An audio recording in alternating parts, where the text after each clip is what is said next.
ओम शुक्लां वरदं विष्णुं सजीवर्णं सदर्भुजं प्रसन्नवदनध्याय सर्वविघ्नोपशान्तये ओम गजाननभूतगणाधिसेवितं कपित्थजम्बूफलसारभक्षितम् उमासुतं शोकविनाशकारणं नमामि विघ्नेश्वरपादपङ्कजम् ओम गुरु ब्रह्मा गुरु विष्णु गुरु देवो महेश्वरः गुरु साक्षात् परम ब्रह्म तस्मै श्री गुरवे नमः ஓம் ஐந்து கரத்தனை ஆணை முகத்தனை எந்த நிலக்குறை போல ஏற்றனை நந்தின் மகன் நடனை யான குழந்தனை குந்தி இல்லை தேடி போற்றுகின்றேனே ஓம் உருவாய் அருவாய் உளதாய் இளதாய் மறுவாய் மலராய் மணியாய் ஒளியாய் கருவாய் இனியாய் கரியாய் விதியாய் குருவாய் வருவாய் அருவாய் ஓம் அருட்பெருஞ்சோதி அருட்பெருஞ்சோதி தனிப்பெருங்கரணை அருட்பெருஞ்சோதி மாதா சிற்பி பிதா சாஸ்திரம் அருள்பரூப மானுஷே சயோ உபய தர்சனம் பிப்ரோ கர்மதா.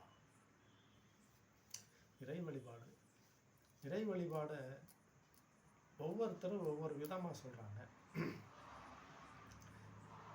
எஞ்சான் உடம்புக்கு சிரசே பிரதானம், இது ஒரு சிலரோட கருத்து. அது ஏற்றுக்கொள்ளக்கூடிய விஷயம். அதனால் சிரசுக்கு மேலே கையை தூக்கி வணங்குறது தான் இறை வணக்கம் அப்படின்னு ஒரு சாரா வலியுறுத்துறாங்க. அதுவும் நம்ம ஏற்றுக்கலாம். இன்னொரு சாரார் என்ன சொல்கிறாங்க, ஐயா பாகம் வலபாகம் வலது பாகம் இடப்பாகம் அம்மைக்கு.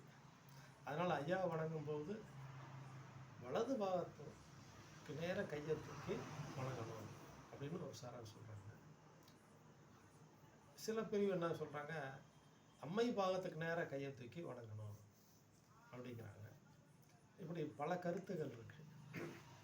இப்போ திருமூலர் ஐயா என்ன சொல்கிறாரு, பாடலில் என்ன சொல்கிறாரு அப்படின்னா, இப்போ திருமூலர் சித்தருடைய பாடல்கள் கொஞ்சம் நம்ம ஆய்வுக்கு எடுத்துக்கொள்ளக்கூடிய விஷயம். அவர் உலகியல் விஷயம், ஒரு குடும்பத்தில் நடக்கக்கூடிய சம்பவத்தை வச்சு சில கருத்தை சொல்கிறார். அந்த கருத்தை இதில் நம்ம எடுத்துக்கலாம். அடப்பண்ணி வைத்தார் அடிசிலை உண்டார், மடக்கொடியாரோடு மந்தனம் செய்தார், இடப்பக்கமே இறை நுந்ததென்றார், கிடக்கப்படுத்தார் கிடந்தொழிந்தாரே அப்படின்னு சொல்கிறார். இப்போ குடும்பத்தில் நடக்கக்கூடிய நிகழ்ச்சியை இதில் குறிப்பிடுறார். அடை அப்படின்னு சொல்ல நம்ம சொல் வழக்கில் அடைன்னு சொல்லுவோம். அடை பண்ணி வைத்தால் அடிசல். அடிசல்னா சிற்றுண்டி, இனிப்பு சிற்றுண்டி, அதான் அடைன்னு சொல்கிறோம்னா இனிப்பு அடை. அதை செஞ்சு அந்த வீட்டு அம்மா மனைவி கொடுத்துருக்கு, அவருக்கு சாப்பிட்ருக்குறாரு. அதான் அடை பண்ணி வைத்தால் அடிசலை உண்டார், சாப்பிட்ருக்காரு. மடக்கொடியாரோடு மந்தனம் செய்தார். மடக்கொடியார்னா மனையார், மனைவியோட கொஞ்ச நேரம் பேசிக்கிட்டு இருக்காரு, எத்தனை வாக்கு போட்டு பேசிக்கிட்டு இருக்காரு. இடப்பக்கமே இறை நூந்ததென்றார். அப்போ இடது பாகத்தை இறைன்னு அவர் குறிப்பிடுறார்.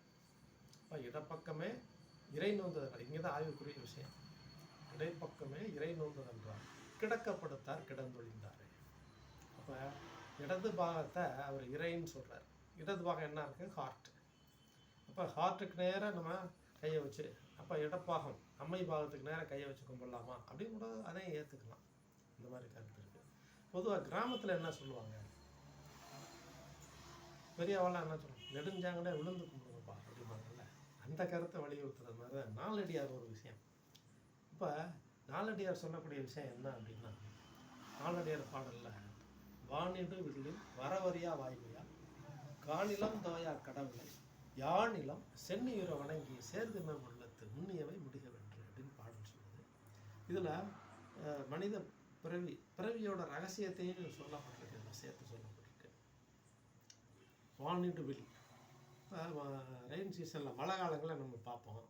மழை பெஞ்சு ஓய்ஞ்ச காலங்களில் மழை பெஞ்சு, இப்போ காலையில் மழை பெஞ்சிருக்கு, இப்போ சாயந்தரம் மழை, இப்படி டிஃப்ரெண்ட்டாக தூரல் ஓரளவு நின்ன நேரங்களில் ஆப்போசிட் சைடு, சன்லைட்டுக்கு ஆப்போசிட் சைடு ஒரு வில்லு தோன்றும், வானவில் தோன்றும், விப்ஜிஆர் 7 நிறங்களில் தோன்றும்.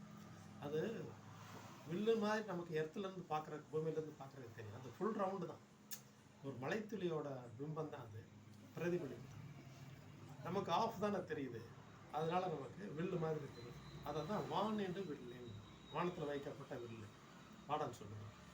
வரவரியா வாய்மையால் அப்படிங்கிறது என்ன அப்படின்னா, அந்த வானவில்லை நம்ம பார்ப்போம், நல்லா பிரைட்டாக தெரியும்.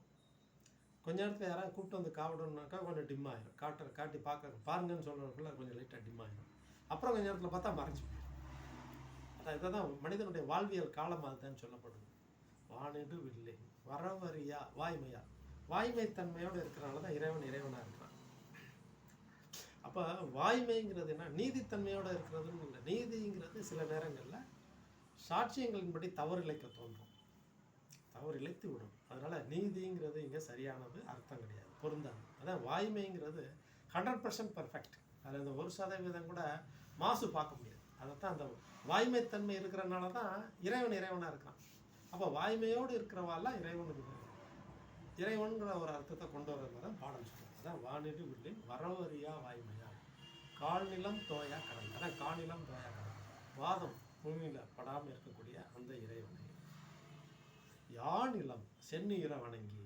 யானிலம்னா மிகப்பெரிய அந்த நிலத்தில் சென்னி தலை உற வணங்கி, நெத்தி படுறது மாதிரி, தலையை நெத்தி கீழே தரையில் படுறது மாதிரி வணங்கி சேருதுமே முன்னியவை முடிகிறன்றன்னு பாடம் சொல்லுவோம். அப்போ நம்ம ஒரு டிமாண்டும் இறைவன்கிட்ட வைக்க வேண்டியதில்லை. அவருக்கு தெரியும் யார் யாருக்கு என்ன செய்கிறது.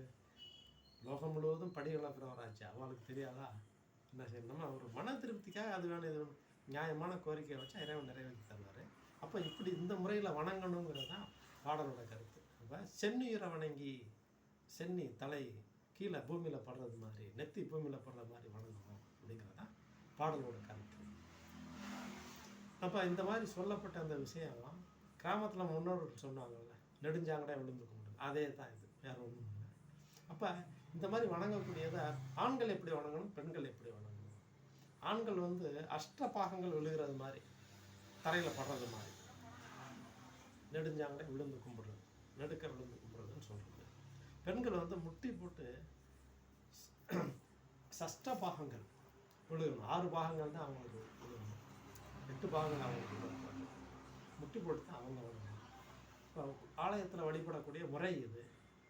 அப்போ ஆலயத்தில் எந்த இடத்துல வழிபடணும், எல்லாம் பிரகாரம்லாம் சுற்றி முடிச்சு மூலஸ்தானம்லாம் தரிசனம் பண்ணிட்டு வெளியில் வரும்போது கொடிமரத்தில் விழுந்து கும்பிட்டு வரணும். கொடிமரத்தில் வடக்கு நோக்கி விழுந்து கும்பிடணும். இதுதான் சிஸ்டம் முறை. இல்லை ஒவ்வொருத்தரும் ஒவ்வொரு முறையை சொல்கிறாங்க, எல்லாத்தையுமே கடைப்பிடிக்கலாம். நமக்கு எது கரெக்டுன்னு தோணுதோ அதை கடைப்பிடிப்பது தான் சிறப்பு. வாழ்த்து.